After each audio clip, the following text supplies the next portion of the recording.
Hali ya tahadhari imetanda nchini Afrika Kusini kufuatia kupita kwa tarehe ya mwisho ya Juni 30 iliyowekwa na makundi ya wanaharakati wa nchi hiyo kuwataka wahamiaji wasio na vibali kuondoka nchini humo.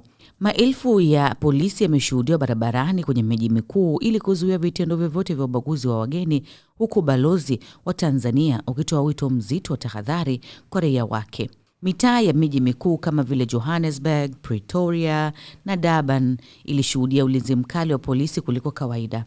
Hatua hii ilikuja baada ya makundi ya raia wa Afrika Kusini kuendesha maandamano makubwa siku ya jana, wakishinikiza serikali kuchukua hatua dhidi ya kile wanachokiita uhamiaji haramu. Waandamanaji wanadai kuwa uwepo wa wageni unaongeza tatizo la ukosefu wa ajira na uhalifu nchini humo. Hata hivyo, rais wa nchi hiyo Cyril Ramaphosa alikemea vikali makundi yanayojichukulia sheria mkononi na kusisitiza kuwa masuala ya uhamiaji ni jukumu la vyombo vya dola pekee. Serikali ya Afrika Kusini imeripotiwa kutenga mamilioni ya rand kuimarisha ulinzi na kuzuia uporaji wa maduka ya wageni. Na ripoti zinaeleza kuwa wageni wengi sana wamelazimika kujifungia ndani na kuhama kutoka vitongoji vya uswahilini, yani townships, kwenda maeneo ya katikati ya miji yenye ulinzi mkubwa kutokana na hofu ya vikundi vya raia vinavyoweka vizuizi barabarani kukagua nyaraka zao. Kufuatia hali hii, balozi wa Tanzania Afrika Kusini ulitoa taarifa rasmi kwa raia wake ukiwataka Watanzania kuepuka kabisa maeneo yenye mikusanyiko ya waandamanaji, kubeba nyaraka zao halali za kusafiria kila wakati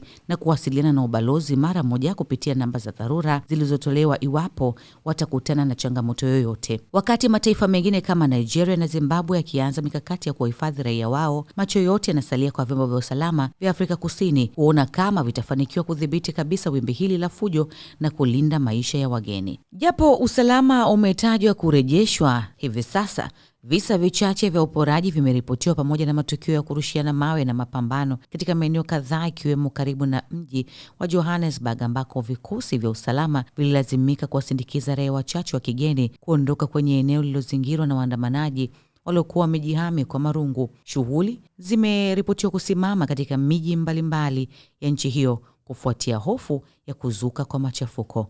Mimi ni Regina Baltazari. Hizi ni ripoti kimataifa.